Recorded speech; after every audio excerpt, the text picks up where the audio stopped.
I'm going to tell you about an incident that happened to me almost 7 years ago. I'm going to let you decide. Was this an EMF attack or was it a dream? Okay. I lived in a state far away from here. I was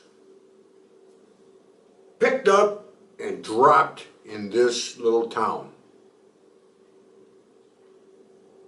When I came here, I told you I've been in the secret prisons and that kind of stuff, and if you get the docs on me, if you find out who I am and research my background, it'll say I was in prison in a certain state. I have never gotten anything more than a parking ticket in that state. So how it's on my record I was in prison in that state, I have no clue. Maybe you experts on getting the docs on people can answer that question for me. When it says I was in prison in that state, I was all the way across the nation in a military prison. And yet I wasn't in the military. I could go into so much detail about that.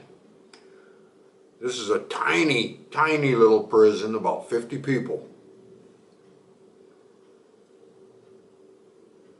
And most of the people, plus I was in maximum security, I never got to come out of my cell. Half hour a day to go take a shower. And the people that were around me were all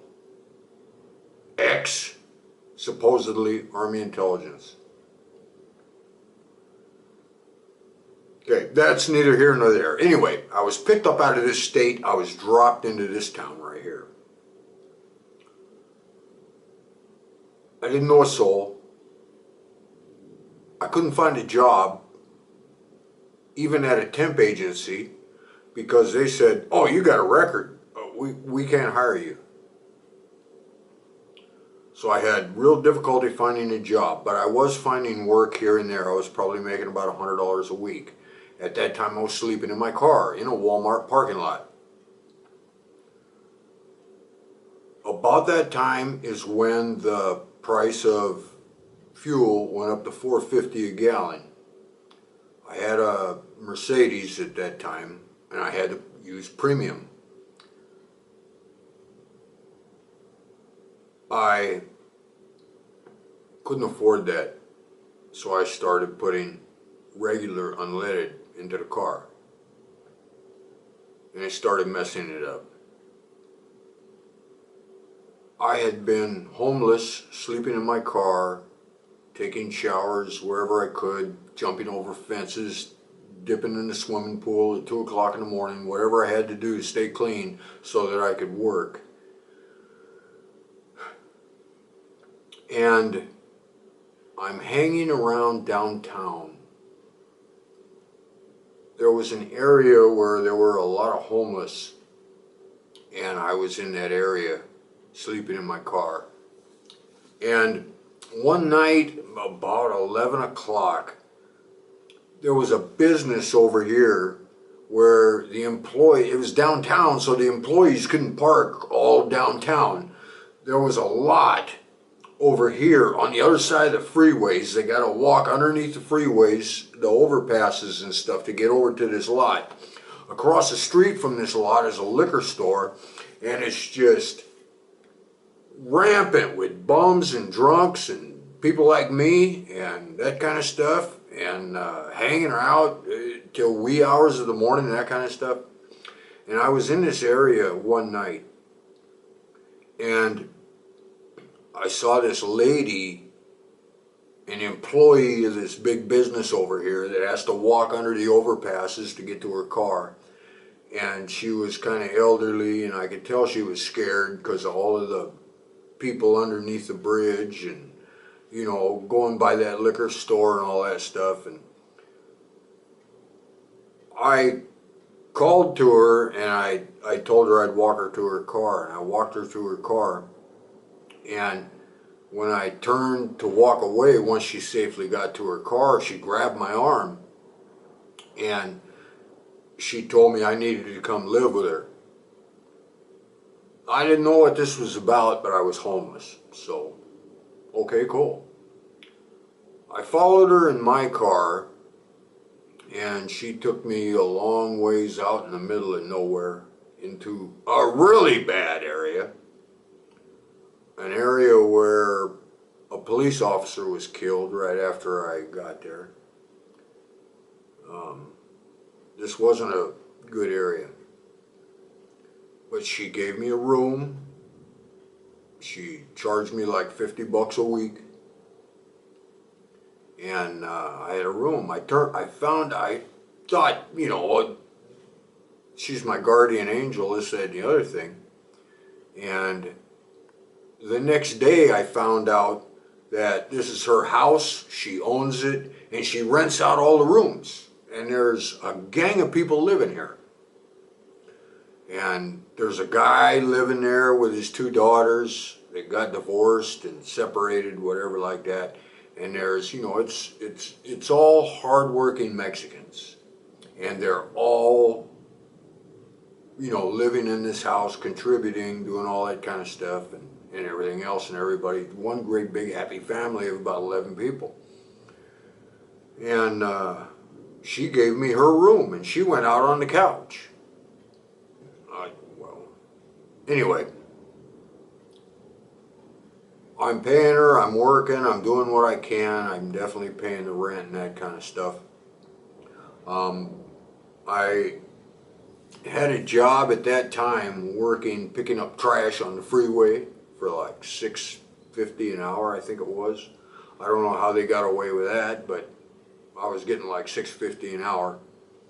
And I'm paying my rent, I'm walking to the bus station and that kind of stuff, and I'm not driving my car, I'm taking the bus and that kind of stuff to work. And I'm surviving.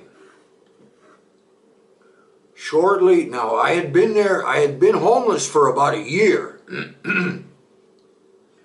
And at this time, when I was homeless, I was being chased by repo men because I contacted my finance company and I told them I'm having trouble finding a job. Give me a couple of months and I'll start making my payments again, this, that, and the other thing. And I noticed immediately I'm being chased by repo men as soon as I called them. Oh, sure, no problem, dude. Yeah, no problem. You can just, you know, we got an office right there on this street, and you can go over there and you can make your payments and everything. Okay, well, I noticed immediately I got the repo men all over me.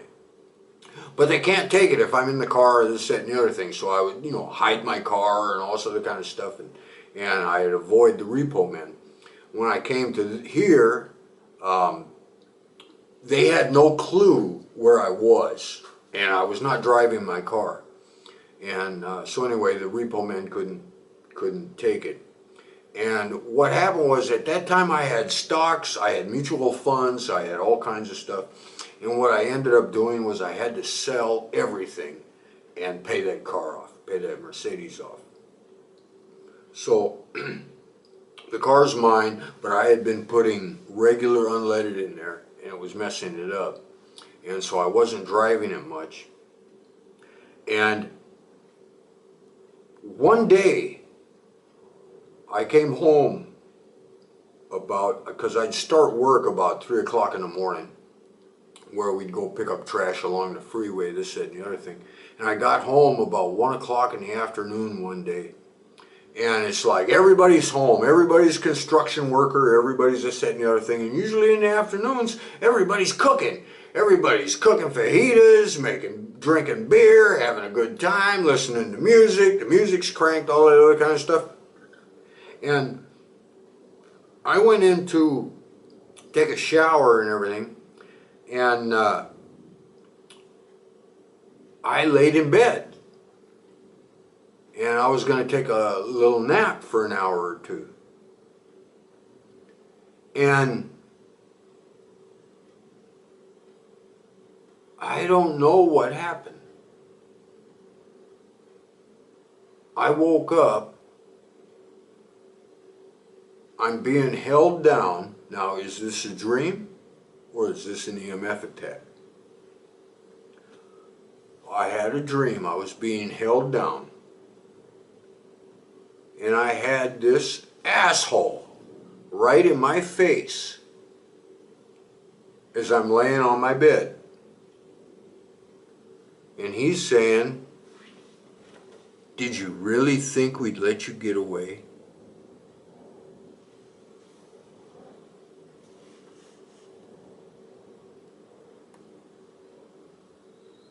I woke up covered in sweat. My bed was soaking wet. I jumped up out of bed. Every single person in the house is asleep. Every single person in the house is asleep. Now, what makes me think this was not a dream? Because that motherfucker that was in my face, "Did you really think we'd let you get away?" His face is etched in my mind. This wasn't some random face. This wasn't some nondescript face. I have the perfect image of this guy's face in my brain. If I saw him walking the streets right now, I'd know it was him.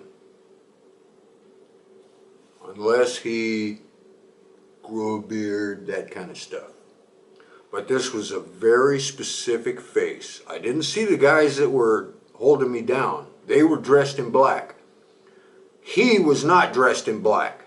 I remember his shirt. I remember his face. I remember everything. Everybody in that house was asleep. This is about 2:30 in the afternoon that I woke up, covered in sweat. My bed soaking wet with my sweat. And remember, I had just taken a shower.